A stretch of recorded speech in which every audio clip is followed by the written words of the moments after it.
Buenas tardes. Muchas gracias por estar aquí.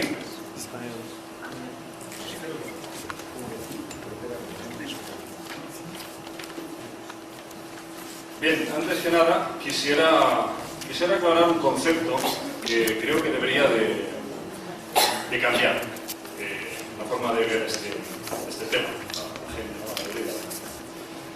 Y es que cuando se oye la palabra extraterrestre o alienígena, casi todo el mundo se imagina seres cuya procedencia es de otros planetas. Y punto. Nada más. Y esto pues no es así en absoluto. Sobre todo los que ya llevamos unos cuantos años inmersos en la investigación ufológica. En mi caso más de 20. Entonces, los que ya hace tiempo, como digo, sospechamos que estamos lidiando con entidades que están situadas entre esta realidad física y otros planos migratorios. Esto es muy complejo de entender. Es muy fácil de decirlo, pero muy complejo de entender. Y, desde luego, a veces solo un físico cuántico puede darle una explicación profunda al tema. ¿Por qué digo esto? Bueno, pues porque hemos llegado a una serie de conclusiones. Básicamente, el fenómeno OVNI es la suma de tres realidades. Realidad física, parafísica y metafísica. Cuando hablamos de realidad física nos referimos naturalmente a objetos sólidos que aterrizan, ejercen una presión en el terreno perfectamente mesurable, dejan además unos círculos de hierba quemada, son incluso captados por radar y además ejercen efectos físicos en el testigo cuando se aproximan a estos aparatos. Incluso a veces ha acabado con la vida de algunos de ellos. Ciertas enfermedades, quizás como fruto de alguna radiación. Cuando hablamos de realidad parafísica, entonces ya los parámetros de la física convencional se vienen al suelo y estamos hablando de que estas naves o sus ocupantes son capaces de desmaterializarse en el aire, aparecer en un punto del cielo y aparecer en el otro extremo de la bóveda celeste. Entonces, evidentemente, la física aquí no está, se va. Hay otras físicas en el universo. Cuando hablamos de realidad metafísica, la cosa aún se complica más. Porque entonces ya estamos hablando de entidades que son capaces de provocar la salida extracorpórea en los testigos, lo que vulgarmente se llama el viaje astral. Y incluso, evidentemente, pues pueden despertar las facultades psíquicas del testigo. Personas que experimentan un contacto OVNI realizan una especie de salto cognitivo hacia otros estados de conciencia superiores a los cinco sentidos. Bien, a lo largo de la historia de la ufología ha habido, naturalmente, muchos intentos por intentar cuantificar esta tipología extraterrestre. ¿Cuántas razas nos visitan? ¿Y de dónde vienen? Yo pondría a la cabeza de ellos a el pionero de la ufología en España, Antonio Rivera, y además fue un gran amigo mío, mi amigo el maestro. Antonio Rivera era muy conservador, él consideraba que solo 5 o 6 especies básicas nos visitaban. Mucho más aventurado, el amigo Salvador Freixedo, ahí lo tenemos, que desde luego pues, él los cifraba entre 70 y 80 razas, siempre con una visión más tétrica, más funesta de estas entidades, y por eso ha escrito obras conocidísimas como La Granja Humana o Defendámonos de los Dioses. Abajo a la izquierda tenemos al doctor Michael Salla, pionero del movimiento de la exopolítica. Este señor dice tener acceso a informes de alto nivel, de alto secreto de Estado, en donde dice que los militares americanos contabilizan un total de 57 razas extraterrestres. Y 7 de estas estarían en trato directo con el gobierno oculto, llamémosle la élite, la hermandad o los Illuminati, que es lo que más o menos conoce todo el mundo. Y de estas 57 razas, 10 estarían ayudándonos a nivel espiritual. Aquí en el centro vemos al sargento retirado de la Armada Americana, Clifford Stone. Este señor también es muy interesante lo que nos cuenta. Viene a decir más o menos lo mismo que Michael Salla, que la Armada Americana conoce 57 razas y que además así figura en sus informes internos. O sea, ellos lo niegan públicamente, pero en sus informes internos tienen una descripción detalladísima de su altura, lo que dicen, los contactos que han tenido con otros presidentes. Ahí está todo, absolutamente. Pero si van y lo preguntan, ¿hay vida en el universo tal? No, nosotros mira, estamos aquí con la NASA tal. La NASA es una tapadera, señores, una tapadera gigantesca. Ellos tienen unos complejos subterráneos, esto lo dice el propio Clifford Stone, unos complejos militares e industriales en donde ahí se hace de todo. Estos gobiernos, este gobierno oculto, está realmente en colaboración con estas entidades. ¿Para qué? Pues evidentemente están preparando algo bastante siniestro. Luego profundizaremos en ello.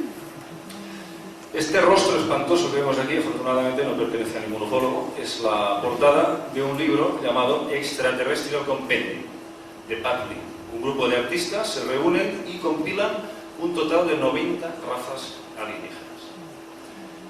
90, pero claro, si consultamos el catálogo mundial de casos de aterrizajes, no nos vamos a encontrar ni con 90 ni con 100. Nos vamos a encontrar con 600, 1000, no sé a dónde estará ahora la cifra. Pero creo que va subiendo, suma y sigue. Evidentemente es imposible ahora, en estos minutos, resumir aquí algo tan vasto y tan complejo. Cada raza está sujeta a una subraza, a un subgrupo, a una subcategoría. Básicamente voy a hablarles de los 5 tipos de entidades que básicamente nos visitan actualmente.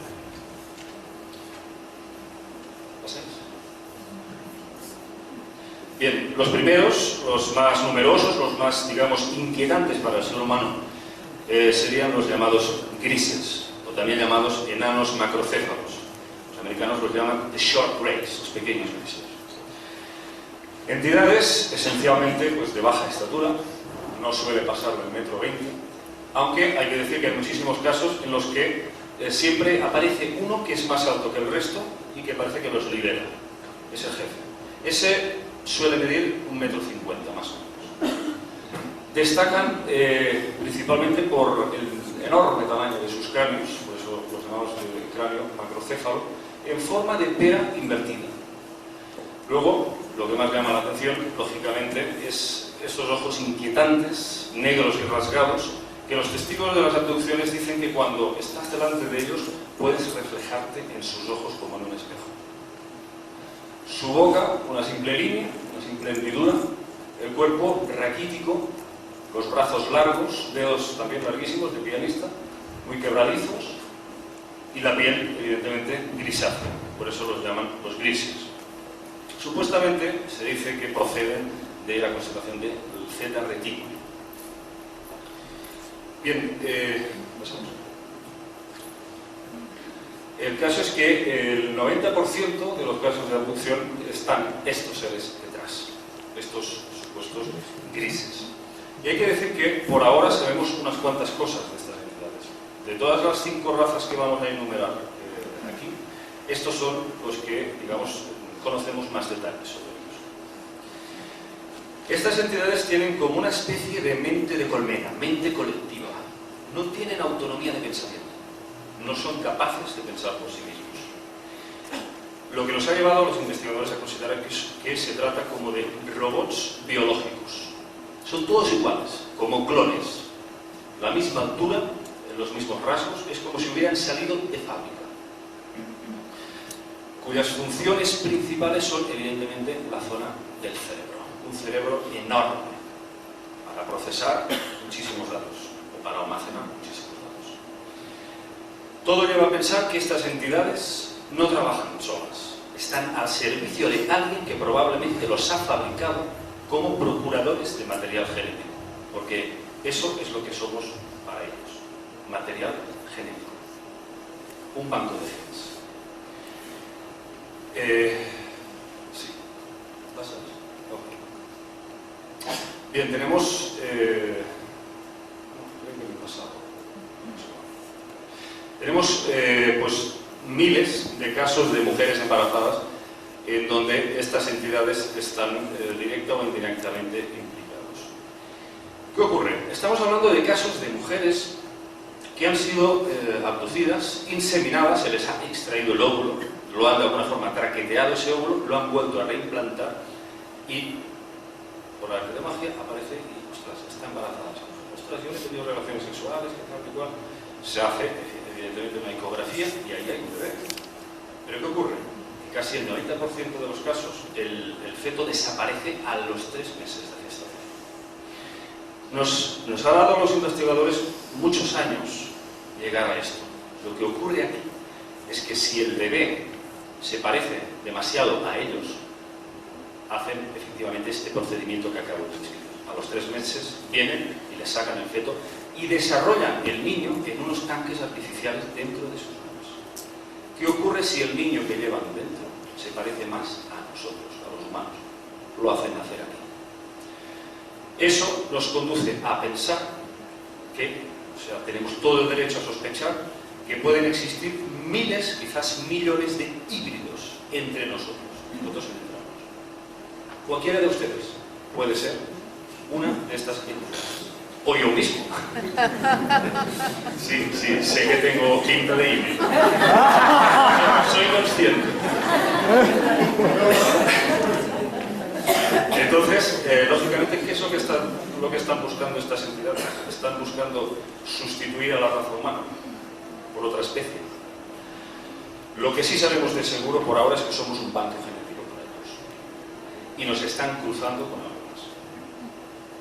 Bien, aquí tenemos a Matt Hopkins, toda una autoridad en el terreno de las abducciones. Yo creo que fue el máximo pionero, el máximo especialista y autor de 2 obras totalmente fundamentales para quienes les interesen estos temas, que son The Missing Time, El tiempo perdido, e Intrusos.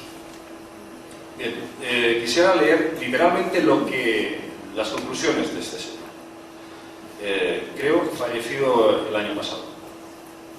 Pat Hopkins dice: estos seres parecen estar ansiosos por nuestro material genético, nuestro ADN, nuestra singular composición genética, como si hubieran llegado a un punto sin retorno en su desarrollo evolutivo y necesitaran regenerarse a través de algo que pueden obtener de nosotros. Serían especies más primitivas y quizás más fuertes. Una mujer embarazada de 7 meses se despertó después de que la habitación fuera invadida por una gran luz azul. El feto había desaparecido y tampoco había signo alguno de aborto. Un feto de 7 meses no desaparece así como así. Los casos se cuentan hoy por docenas. Pero esto confirma lo que yo considero el punto central de todo el asunto. Es el intento de crear híbridos, de crear una nueva raza o especie. Pero eso, evidentemente, no lo dice solo Pat Hopkins. También lo decía John Mack, profesor de psiquiatría de la Universidad de Harvard, que intentaron sabotearle los medios oficiales, lógicamente, y muchos más científicos que, cuando investigan, ven que efectivamente detrás del fenómeno hay algo bien real. Bien, la imagen que vamos a ver a continuación es muy importante. Esto que vemos aquí es un fotograma de la película Intrusos, dirigida por Dan Curtis en 1992. Este ser que vemos aquí es un híbrido, mitad humano, mitad alienígena. Desde luego, si están entre nosotros, hay una serie de rasgos distintivos para identificarlos. Piel pálida, el pelo mortecino, fino, mortecino. Los ojos suele ser todo pupila, sin esclerótica. La altura superior a la normal. Tendencia a sufrir fotofobia. Temperatura corporal inferior a la normal. Huesos extras, especialmente en las extremidades, o costillas de más. Coeficiente intelectual muy elevado, con facultades psíquicas. Suelen tener una consciencia planetaria, una gran sensibilidad hacia todo lo ecológico. Bien, ahora quisiera destacar el caso de un niño abducido que nos relata Pat Hopkins en uno de sus libros.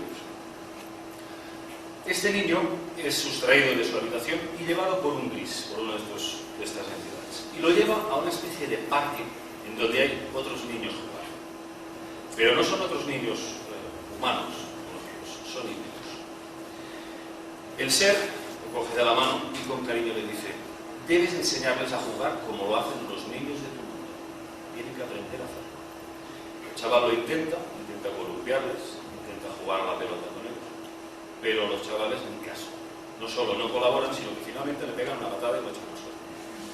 Entonces el chaval se va con el gris y le dice: oye, que estos no quieren participar, ¿qué más tengo que hacer? Y el ser le dice: sigue intentándolo. Tenemos que despertar sus emociones y recuperar su lado humano como los niños de la tierra. ¿De qué estamos hablando? De un intento de integración. Están estudiándonos a nivel moral, a nivel emocional, para quizás infiltrarse en nuestro mundo, en nuestra civilización.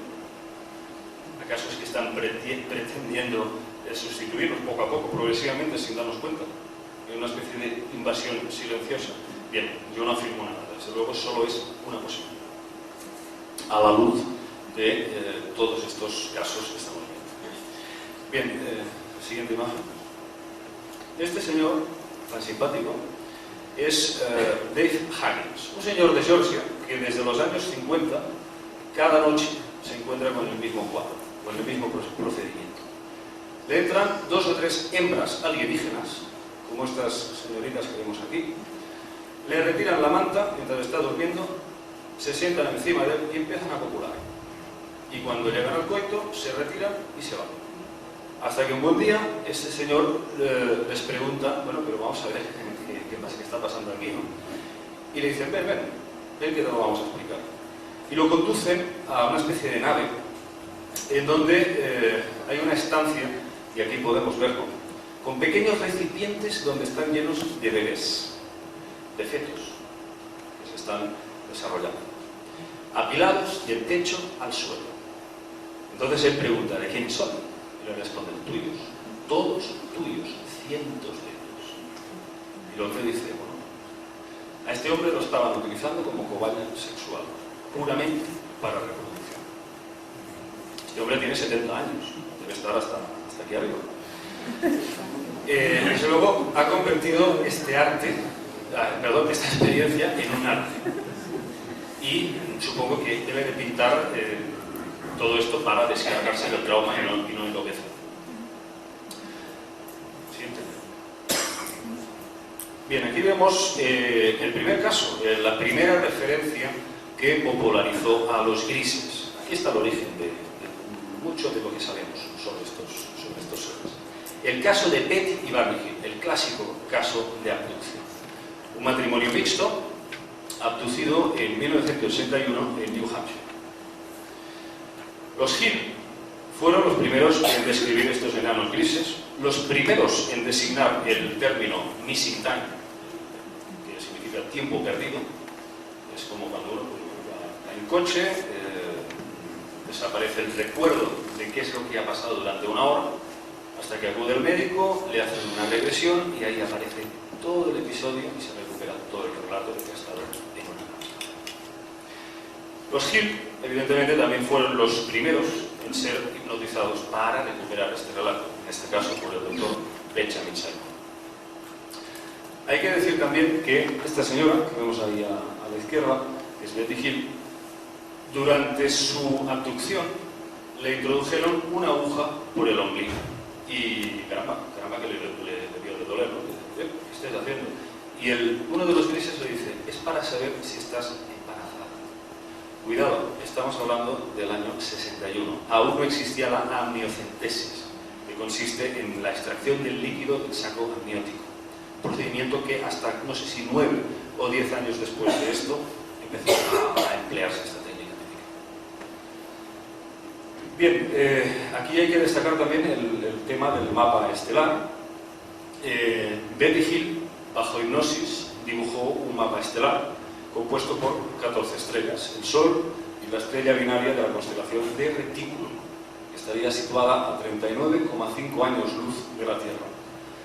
Aquí hay que decir que fue vital para esclarecer este tema la astrónoma aficionada Marjorie Fish, quien configuró el mapa durante muchos años y fue, digamos, hilando estas estrellas, y estas líneas que vemos rojas son algo así como rutas comerciales que estos seres estarían haciendo de un lado a otro. Bien, Marjorie Fish, así como la propia Betty Hill, acabaron convencidos de que estas entidades procedían de algunos planetas que orbitan las estrellas de Zeta Reticuli 1, Zeta Reticuli 2. Bien, vamos a pasar al segundo tipo de... No, así, bien. Ayer, en la ponencia de JL, citó precisamente a este personaje, este señor, Phil Schneider. Phil Schneider, que era un ingeniero estructural del gobierno americano, que estuvo implicado en la construcción de bases militares subterráneas en Estados Unidos, hasta que, accidentalmente, en el año 79, en la base subterránea de Dulce, Phil Schneider accedió involuntariamente a un búnker, una especie de búnker que estaba infestado de estas entidades, estos grises. Lógicamente se alertaron, hubo un tiroteo entre los agentes del servicio de inteligencia y estos extraterrestres. Bien, hay que decir que estos últimos emplearon una especie de rayos de plasma que, cuando eran alcanzados, los humanos quedaban abiertos como pescado. Así lo dice Phil Schneider en unas declaraciones en un ciclo de conferencias que quedaban abiertos en dos partes. Bien, murieron un total de 66 personas y no sé si Schneider fue de los pocos que consiguió sobrevivir. Aquí podemos ver las marcas. Él fue alcanzado efectivamente por unos de estos rayos de plasma. Dice también que llegó a matar a 2 de estas entidades muy rápidamente, en plan vaquero, con su pistola. Y desde luego, pues en el año 95, este hombre está al límite ya de su paciencia y dice: yo tengo que sacar todo esto a la luz pública. Empezó un ciclo de conferencias, no recuerdo ahora si fueron más de 30, y decidió revelar toda la verdad de su vivencia. Bueno, entre sus afirmaciones está en que existe una especie de gobierno secreto que colabora con estos seres y están preparando un New World Order, nuevo orden mundial. A cabo de 7 meses de terminar este ciclo de conferencias, él ya dijo que en 13 ocasiones lo habían intentado asesinar y había escapado de estos intentos bastante por los pelos. Entonces, como digo, 7 meses después lo hallaron cadáver en su casa, estrangulado con una manguera de goma alrededor del cuello. Y dijeron: no, que es un suicidio, cuando este hombre tenía una pistola de 9 milímetros. Lo fácil que es apretar un gatillo, se va a 1 y media hora estrangulándose. Esto no se lo cree ni un niño de 2 años. Evidentemente, pues como digo, se dictaminó suicidio y ni siquiera el forense entró en la casa. Bien, siguiente. Segundo tipo de entidades muy simpáticas, como podemos ver. Los reptilianos, los famosos reptilianos, últimamente muy en boga, muy populares, también llamados los draconianos. Bueno, como podemos ver, auténticos gigantes, entre 2,5 metros y 5 metros, hay quien habla incluso de 6, pero ya no lo he puesto para no alarmarles. Los ojos, siempre, aquí están en negro, pero generalmente se describen como de un amarillo refulgente, evidentemente con la pupila vertical, rasgo distintivo típico de esta especie. La piel, de un color verde oscuro, a veces con tendencia a un marrón clarito, con escamas. Provistos de alas, algunos de ellos, no todos, incluso se llega a decir que tienen 2 corazones y con múltiples columnas vertebrales. Bueno, algo que, desde luego, nosotros como humanos anatómicamente nos parece bastante exagerado. Tendrían una fuerza increíble y una fuerza, pues, una agilidad increíble, digo, y una fuerza equivalente a 20 hombres. Estaríamos hablando del gran enemigo del ser humano, el eterno rival, que desde la noche de los tiempos estaría controlando en secreto nuestro planeta, nuestra historia. ¿Qué pintarían los grises en todo esto? Bueno, pues se cree que los grises serían como los sirvientes suyos. Estos, los reptilianos, serían los que los habían fabricado para que realicen el trabajo suyo. La comida psíquica de los reptilianos parecería ser las bajas vibraciones del miedo y el odio del ser humano. ¿Y cuál es la mezcla perfecta para conseguir esos ingredientes? Generar caos, generar miedo. Ahí luego es un buen buffet para estos mamones. La historia humana es un ejemplo vivo para comprender que realmente aquí hay alguien que maneja los hilos para que, desde luego, el dolor humano no se detenga. Si ustedes empiezan a analizar pieza por pieza, se darán cuenta que el ser humano tan tonto no puede ser como para estar siempre peleándose, siempre guerra, siempre violencia. Aquí hay alguien muy interesado en que este dolor no pare y la sangre llegue siempre arriba. Yo desde luego no puedo afirmar si los reptilianos están detrás. Lo que sí estoy convencido hasta el alma es que el poder que nos gobierna no es humano. No es humano. Siguiente. Bueno, David Icke, ¿qué puedo añadir sobre David Icke? Que fue quien verdaderamente popularizó a los reptilianos, ¿no? Su teoría, pues, bastante conocida, ¿no? Sostiene que esta raza de reptilianos controla el mundo a través de un linaje de sangre, que él llama de bloodlines, y que las familias más poderosas del planeta dominan toda la política internacional, las finanzas, los medios de comunicación. Claro, si controlas todo esto, ya puedes traer pruebas de ovnis y de lo que quieras, lo pulverizan en un momento y hacen lo que quieran. Entonces, bueno, hoy en día es ya cansino escuchar escépticos que vienen y te dicen, no, es que no hay pruebas, no hay que, mira, ¿sabes qué? Hazte un trasplante de cerebro. Porque así acabamos. Igual es el símbolo de los Illuminatis, otro tema que habla muchísimo el gran David Icke, pues la pirámide con el ojo de Horus. La pirámide que por la parte posterior representaría que somos nosotros, que con nuestros hombros los estamos apoyando a ellos. Por eso está separada la pirámide, por la parte de arriba, y ahí está el ojo, que es el poder. Y está en el billete del dólar. Son tontos de ponerlo ahí, tan evidente, tan a la vista. No, es que realmente esta gente, cuando empiezas a conocer cómo trabaja, cómo piensa, que son unos ritualistas enfermos, que trabajan pues precisamente con el número y también con la energía de los planetas. La astrología no solo se puede utilizar para bien, también se puede utilizar para hacer daño, para, digamos, hacer rituales de sangre, donde ellos saben mejor cómo canalizar la energía positiva y negativa, en la dirección que ellos quieren.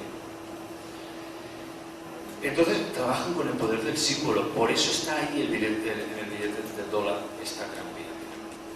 Creen que el símbolo irradia un poder, un influjo, y a través de esto llegan a someternos y a esclavizarnos y a controlar el pueblo. Bien, lógicamente, pues esta historia que nos cuenta David Icke puede parecer muy rocambolesca, muy de ciencia ficción, de que haya estas familias, estos linajes que se remontan a tantos miles de años, pero cuando uno empieza a analizar, al margen de lo que diga David Icke, la historia antigua, llegamos a bastantes conclusiones. ¿Qué nos encontramos si estudiamos la historia antigua? Bueno, pues dioses serpientes por todos lados. Te lanzas una piedra y sale un dios. En Japón, vamos a empezar por Japón. Los emperadores ya decían descender de los dioses dragón. En Australia, y abajo vemos el símbolo, que es ellos decían, los aborígenes de Australia, que el hombre fue creado por la diosa serpiente arcoíris o madre serpiente. Y que además toda una raza reptiliana vivía bajo tierra gobernando en secreto al mundo.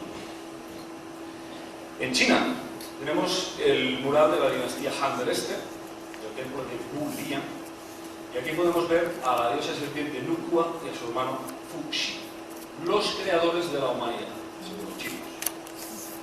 A mí, particularmente, que he estudiado la cultura sumeria, el tema de los dioses sumerios, los Anunnaki, a mí me recuerda mucho a Ninhursag y a Enki.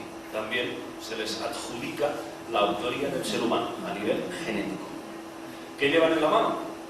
Bueno, pues, lógicamente, el máximo símbolo de la masonería. Una escuadra y un compás, que vendría a significar la planificación genética de la raza. Nos vamos a África. Aquí tenemos al líder zulú Credo Mutwa, muy famoso gracias a Digital, hizo unas entrevistas. Y él dice que sus antepasados ya hablaban de la visita de los Chitauri. Los Chitauri serían unos humanoides reptilianos de gran estatura, sedientos de sangre, de los que descenderían los reyes de África a través de estos linajes. O sea, siempre es la misma historia, no importa dónde vayas, no importa la cultura en la que vayas, siempre es lo mismo. Pero contado de diferente forma, diferentes dioses, diferentes nombres. Bien, ¿qué dice Mutwa aparte de todo esto? Pues dice que nos habla también de los grises y que estas entidades realmente no son lo que parecen. Sus ojos son como una especie de funda para protegerse del sol y que debajo, eso no es piel, sino una especie de traje y debajo está una entidad reptiliana. Bueno, a mí me parece poco exagerado esta conclusión. En Sudamérica, los mayas también dicen ser descendientes de la gente de las serpientes. Bien, en Mesoamérica, su dios principal, Quetzalcóatl, la serpiente plumada, que trajo el conocimiento y civilizó al pueblo azteca y a los toltecas. Los mayas también, pero lo llamaban Kukulcán. Desde luego, pues infinidad de tribus aún están hoy en día esperando a esta deidad, a Quetzalcóatl, porque parece ser que prometió regresar. Dios del conocimiento, en teoría, benévolo para el ser humano.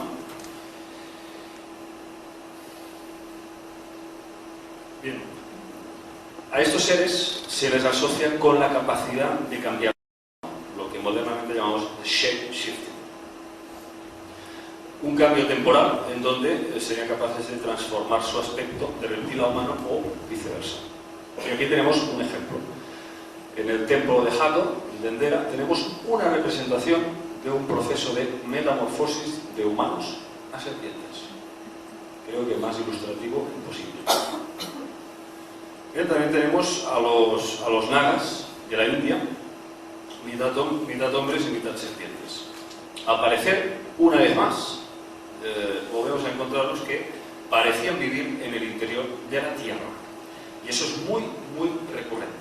Asociar, relacionar a estos reptiles con grandes metrópolis subterráneas.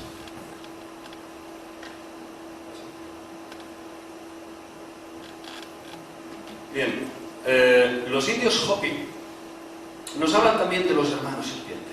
Mira por dónde. Estos hermanos serpiente parece ser que hace pues, unos 4.000 años excavaron una serie de túneles bajo tierra para protegerse de una supuesta lluvia de meteoritos que estaba aniquilando la vida en tierra. Tenían tecnología suficiente para levitar enormes bloques de piedras y construir ciudades intraterrenas capaces de albergar a más de 1.000 familias de esta raza reptiliana. Hasta que en 1933, aquí podemos ver al ingeniero de minas Warren Schuthel, hizo descender este señor una sonda a 76 metros de profundidad bajo la colina de Fort Moore, donde hoy está Los Ángeles. ¿Qué es lo que encontró ahí? Bueno, pues básicamente una enorme red de túneles, tesoros, estatuas y vestigios de una raza reptiliana. Conforme iban bajando, una vibración magnética les empezó a incomodar hasta que llegaron a sentir pánico. Jamás se supo de dónde procedía estas ondas. Llegaron a fotografiar 37 planchas doradas con inscripciones no humanas y llegaron incluso a alcanzar los 360 metros de profundidad. ¿Pero qué pasó aquí? Pues que fueron estas excavaciones inmediatamente canceladas por las autoridades. Nunca más se ha sabido nada del tema. El gobierno federal, durante los años 50, tomó el control de este sistema de túneles subterráneos para sus operaciones de toda la Guerra Fría. Aquí podemos leer la noticia aparecida en Los Angeles Times, con fecha del 29 de enero de 1934 y reportada por Jean Bosquet bajo el título "Encontrada una ciudad catacumba de hombres lagarto". ¿Qué es lo que nos decían textualmente los Hopi? Unos seres reptiles vinieron de las estrellas en pájaros de fuego, siendo conocidos como los Bhakti, los caídos o descendidos del cielo. Otras tribus, como los Cherokee, pues también hablan de reptiloides bajados de las estrellas muy parecidos. Insisto, solo cambian los lenguajes, las etnias y las máscaras, pero el contenido es básicamente el mismo. Y en las únicas partes de la Tierra en donde no ha habido evidencia de todo esto es donde se ha conseguido borrar su historia.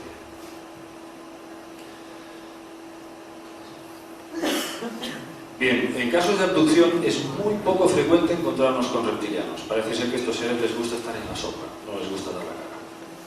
Pero tenemos un caso muy interesante, que es del italiano Fortunato Sanfretta, un vigilante nocturno que la noche del 6 de diciembre del 78 fue abducido mientras hacía guardia en unas villas. Y fue abducido por 3 entidades de 3 metros de altura, que eran verdaderos reptiles de piel verdosa y escamas, como podemos ver en estas imágenes. Los ojos, efectivamente, como hemos visto antes en la presentación, los ojos eran triangulares y de un amarillo refulgente, que por ejemplo parece que los ves en la oscuridad y sus ojos brillan. Lo más traumático para este pobre señor, que de afortunado fue poco, y pusieron el nombre de Fortunato. Sí, a veces hay Warner en el destino. Lo más traumático, como digo, para Sanfretta es que llegaron a abducirle hasta en más de 4 ocasiones. Y cada vez que lo cogían, lo agarraban, lo metían en una silla y le metían un casco en la cabeza que producía un ruido ensordecedor y un calor sofocante. Y quedó este hombre, bueno, me lo dijo a mí Antonio Rivera, que lo entrevistó personalmente, le dijo que estaba para pegarse un tiro. Dice, como me vuelvan a abducir, me pego un tiro. Bien, pasamos a otro tipo de entidades. Bueno, estos son muy bonitos, son guapísimos, pero desgraciadamente tengo bastantes dudas. Los de tipo humano, lógicamente, podemos dividirlos en 3 clases: los de tipo nórdico, los de tipo étnico y los de tipo exótico. Los de tipo étnico, por ejemplo, suelen tener unos ojos mucho más rasgados, tirando a orientales. Pero bueno, vamos a destacar un poco más el tema de los nórdicos, son los más abundantes, los que más, digamos, los que han hecho más ruido en el tema ufológico. Altos, rubios, ojos azules, muy hermosos, para mí excesivamente idílicos. ¿Por qué?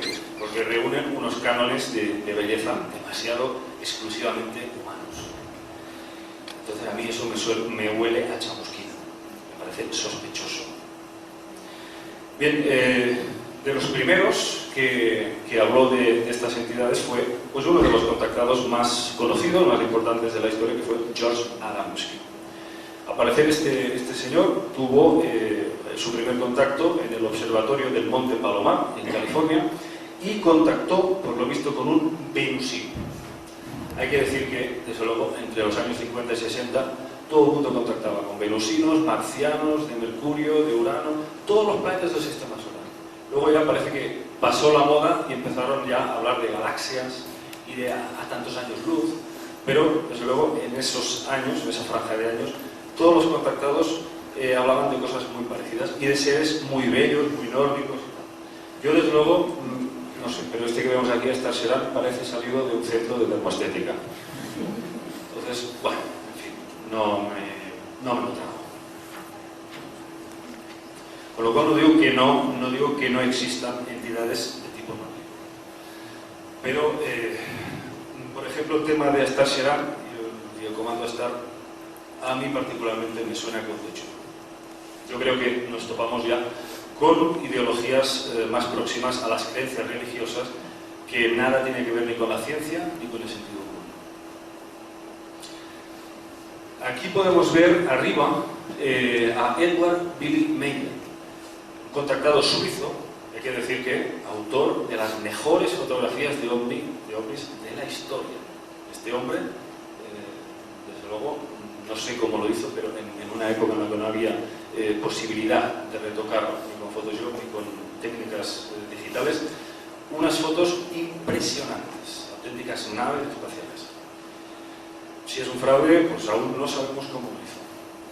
Aunque por mucho que se diga que encontraron los restos de unas maquetas ahí en un fuego que quería como deshacerse antes de que los investigadores lo encontraran. Bien, de momento nadie puede afirmar al 100% que este señor dijera la verdad, como que tampoco fuera un farsante. Edward Billy Meyer decía contactar con los pleiadianos, prácticamente igual que la contactada Bárbara Marciniak, autora de Mensajeros del Alba. Bien, también he querido citar a Alex Collier. Este señor me parece que lo que cuenta me resulta mucho más coherente que lo que dicen otros contactados, ¿no? Al menos los seres que describe anatómicamente me parecen menos pretenciosos y además son calvos. O sea, es mucho más probable que no que sean rubios y tan bonitos. Los andromedanos de Alex Collier. Él nos dice que estos seres serían como miembros de un consejo galáctico formado por seres de múltiples especies de esta galaxia y que estarían como velando por su equilibrio y evolución. Parece que en nuestro caso aquí en la Tierra no han hecho bien su trabajo. Collier los describe como seres de piel azul y muy espirituales en compromiso para ayudarnos, aunque desde luego nos deben ayudar muy en secreto, muy sutilmente y quizás individualmente. Bien, aquí tenemos la peña.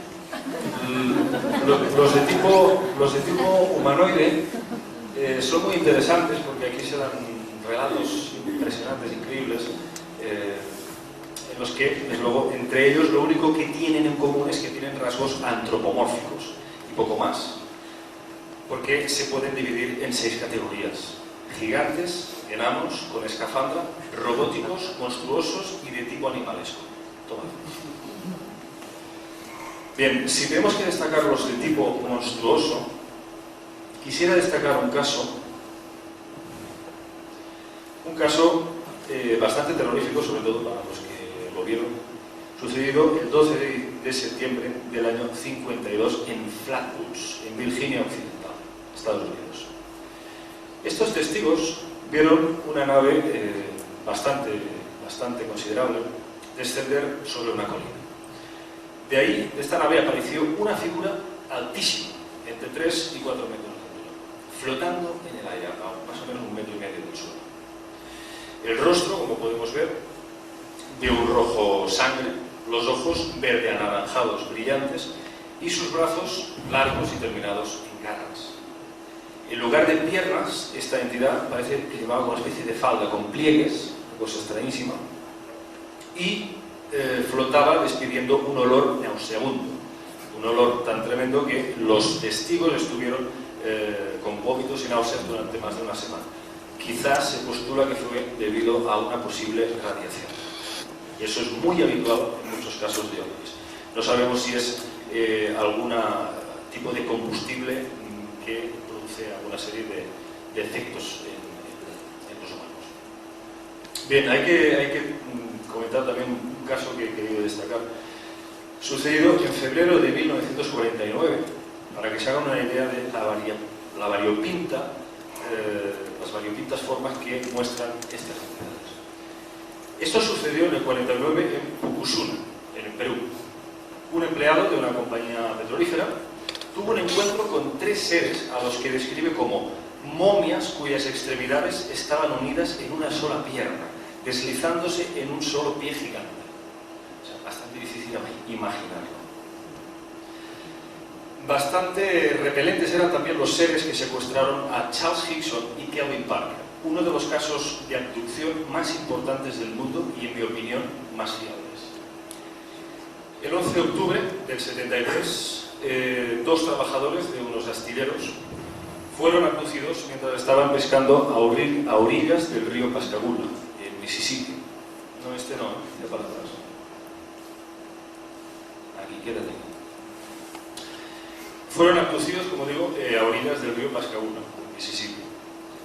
Se encontraron con una nave suspendida sobre el agua del río, y de esta nave salieron flotando tres entidades a las que describieron como momias. No tenían manos, era como un muñón. Aquí se puede ver un poco. Apenas se puede ver que tengan ni siquiera ojos, las piernas como si estuvieran soldadas. Y como digo, salieron flotando, se abalanzaron encima de estos dos señores y los agarraron a la fuerza y los metieron a la nave. Ahí los sometieron a un reconocimiento médico exhaustivo que incluía una especie de ojo eléctrico, un ojo electrónico, que subía y bajaba, estaban tumbados, una especie de caminas, que subía y bajaba haciendo como una función de escáner y haciendo un ruido extrañísimo. Estaban completamente aterrorizados. El joven, porque Hickson tenía 42 años en esa época y Parker 19. Este más joven quedó muy traumatizado por la experiencia y requirió ayuda psiquiátrica el resto de su vida. Aquí podemos ver sus rostros completamente desencajados por el horror. Hay que decir también que lo que para mí constituye un dato de credibilidad importante en este caso es que estos señores acudieron a las oficinas del sheriff donde denunciaron su abducción. Y uno de los agentes introdujo un magnetófono oculto sin que ellos lo supieran a ver de qué hablaba. Y desde luego ahí se grabó pues, sus sollozos, su desesperación. Esa grabación confirmó la autenticidad de su drama, que como digo no se recuperaron jamás.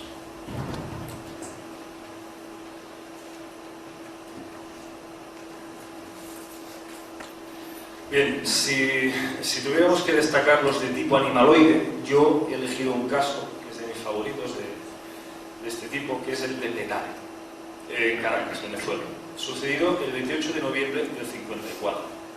Un señor llamado Gustavo González, de origen cubano, conducía y tuvo que detener el vehículo en vista de que un objeto esferoidal estaba en mitad de la carretera levitando.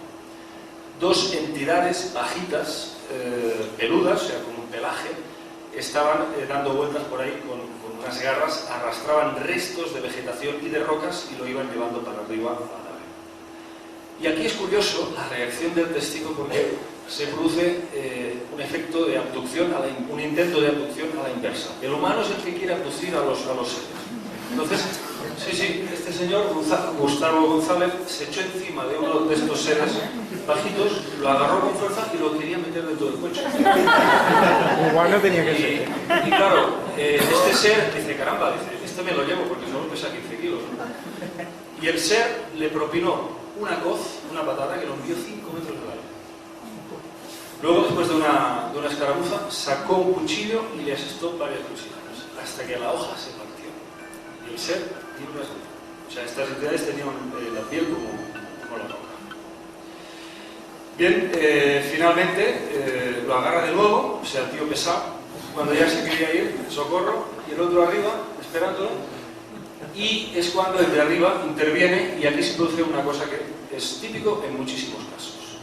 Saca una especie de objeto, una especie de linterna, y le da un fogonazo de luz, y el testigo se queda completamente exangüe, deslumbrado. Entonces, bueno, el otro sube para arriba y la nave se larga. Caso curioso, y parece que también, pues bueno, casi lo secuestran al extraterrestre. Sí. Abajo, a la izquierda, podemos ver el famoso Mothman, el hombre polilla de Virginia Occidental, avistado, bueno, que llegó a aterrorizar a los habitantes de Point Pleasant entre 1966 y 1967. A la derecha, un ser muy parecido, se parece bastante, solo que este parece tener alas de murciélago, visto por unos jóvenes en Kent, Inglaterra, en el año 63. Como digo, dentro de esta categoría de entidades es muy habitual encontrar casos de seres con garras, con espesos pelajes, colmillos, piel escamosa y características de tipo animaloide. Bien, también podemos plantearnos la posibilidad de que lo que están viendo nuestros ojos no sea físico. Pero desde luego tenemos casos que nos hacen cuestionar muchas cosas, su naturaleza física, básicamente. Un par de casos. 2 de julio del 68. En Argentina, el joven Oscar Iriar presencia el aterrizaje de un ovni del que bajan unos seres cuyas piernas eran transparentes. A ver cómo se come eso. En mayo del 66, en Venezuela, otro testigo ve a 2 seres salir de una nave y los describe como de cráneos voluminosos y brillantes, completamente translúcidos. ¿Podemos acaso sospechar de que se esté tratando de proyecciones holográficas? Porque, desde luego, cuando hablamos de visiones parciales, medios cuerpos y secciones medias, tiene bastante sentido que pueda tratarse de tecnología holográfica. De que estas entidades puedan llegar a hacernos ver lo que quieren ellos. Si quieren aterrorizarnos, te meten un monstruo, y si quieren pues, de crear una religión, te meten ahí un Jesucristo con ojos azules. Con hacer lo que quieran. Desde luego, esto de la holografía no sería viable en casos como el de Gustavo González, lógicamente, porque ese tuvo contacto físico con el pequeño. Ahí sí que está que estamos. Otra posibilidad es que estemos tratando pues, con seres interdimensionales, que estarían entre esta y otra realidad, otro nivel de frecuencia. Siguiente. Bien, estos son también muy interesantes. Los de tipo inclasificable. Aquí no hay término posible ni descripción posible que, digamos, podamos crear un modelo, porque se escapa completamente de las leyes de la biología y de la anatomía. Son seres que no poseen atributos antropomórficos de ningún tipo. Ni brazos, ni piernas, ni cabeza, ni siquiera parecen entidades vivas, seres vivos, sino simplemente formas geométricas. O al menos eso es lo que vieron unos niños en Prémanon, famoso caso de Prémanon, en Francia, ocurrido el 27 de septiembre de 1954. Estos chavales salieron al patio de su casa y se toparon con un ente rectangular, al que describieron como un terrón de azúcar que se sostenía por el ángulo de uno de sus lados. Claro, aquí podemos ver un reportaje de la época, en lo que parece ser que se explica el suceso y que captó la atención de la opinión pública de la época y fue investigado por la Gendarmería. Desde luego, no se trataba de un cuento de niños.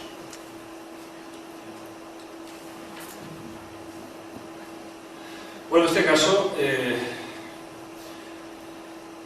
también parece de chiste.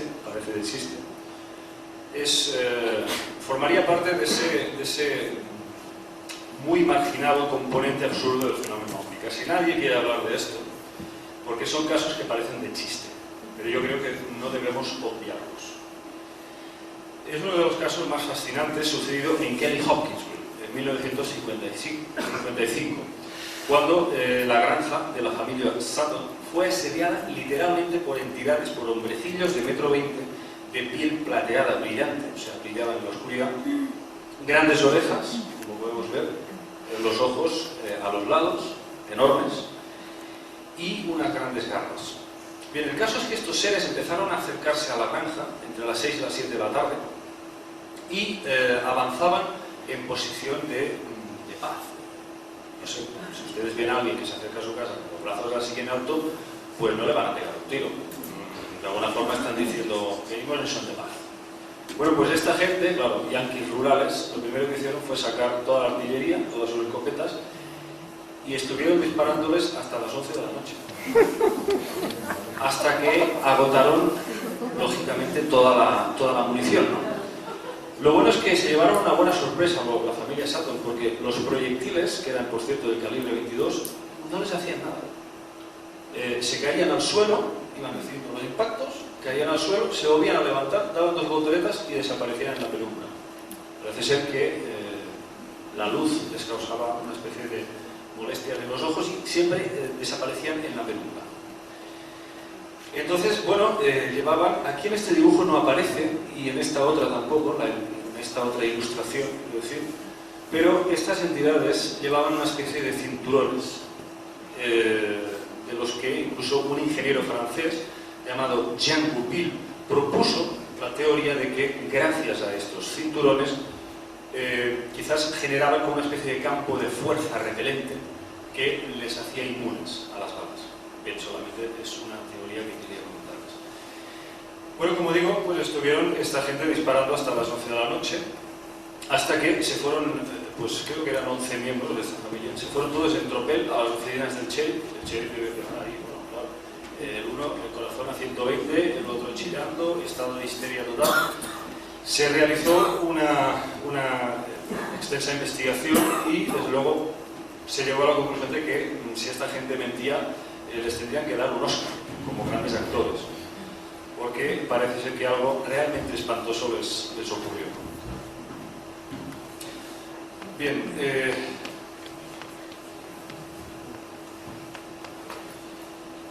un último caso voy a comentar muy brevemente. El sucedido el 2 de noviembre del 67, dos indios navajos conducen por Reedy, Idaho, cuando de repente un ovni se sitúa enfrente del vehículo y esto que voy a decir, insisto, es una de las historias más rocambolescas que he escuchado nunca. Se abre una compuerta y sale una entidad de 1 metro de altura, sale flotando y se mete dentro del vehículo por la puerta del conductor y se mete en el asiento del chofer y se coge al volante. Los indios navajos, ahí acojonados, uno se tira con el coche en marcha y el otro se queda ahí con él hasta que finalmente lo conduce durante unos cuantos metros y el ser murmura 4 cosas y vuelve otra vez para arriba. No sé, sin comentarios.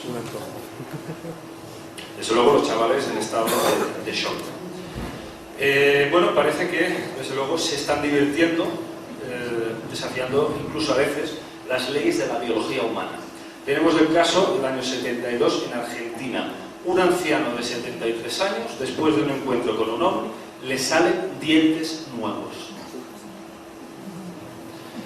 Los efectos de un encuentro ovni son, desde luego, variadísimos. Yo creo que los más interesantes son los que infunden un despertar de la conciencia, como en el caso de Jesús Joffre, como hemos escuchado antes, o famosos como el ilusionista y psíquico Uri Geller. Él afirma que el origen de sus poderes se encuentra en un encuentro ovni que tuvo en el patio de su casa cuando era muy pequeño. Bien, yo he conocido contactados personas que después de haber tenido un encuentro sus vidas han hecho un giro de 360 grados. Han pasado de ser personas materialistas, viciosas, a ecologistas, personas con una conciencia planetaria importante. Existe un vínculo clarísimo entre las ECM, las experiencias cercanas a la muerte, y los encuentros ovnis. Las consecuencias parecen ser las mismas, una mutación de conciencia. ¿Acaso estos seres están operando en los resortes más profundos de nuestra psique para elevarnos hacia frecuencias de percepción más sutiles? Bueno, en este caso los buenos, claro, los malos que vienen aquí a jodernos. Yo no tengo ninguna duda de que el 90% de la vida que pulula por el universo es amorosa y bondadosa. Pero hay de ese 10% si te topas con él. Porque te encontrarás criaturas regresivas que vibran en frecuencias muy densas y que lo único que hacen es alimentarse de nuestro odio, de nuestro miedo y de las bajas pasiones. Y solamente, por último, decirles que he llegado a una conclusión. No importa cómo sean estas entidades que pululan por el multiuniverso.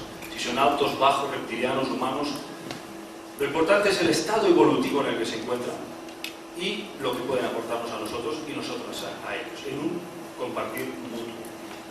Creo que cada uno de nosotros somos una puerta a través de la... Bueno, través de lo que pensamos y lo que sentimos, así lo vamos a atraer, lo vamos a invitar. Por lo tanto, no podemos centrarnos solamente en las conspiraciones y en el lado oscuro. Tenemos que también tener en cuenta que hay seres que quieren ayudarnos. Si queremos establecer contacto con ellos, no hay que hacer nada a nivel material, sino simplemente trabajar desde el corazón, desde el sentimiento, y bajo una máxima muy sencilla: amarnos los unos a los otros. Como dijo el Señor hace 2000 años, que mucha religión y mucha leche, pero no se le ha hecho nada de caso. Porque el amor, señores, es el tejido del que está hecho el universo. Y si amamos y elevamos nuestra vibración a un nivel superior de conciencia, serán ellos los que vendrán a nosotros. Y dejaremos de jugar a este juego del gato y el ratón. Vamos a traer lo que somos. ¿Queremos luz en el mundo? Seamos luz. Porque ellos somos nosotros. Todos somos almas de una misma matriz cósmica. Muchas gracias.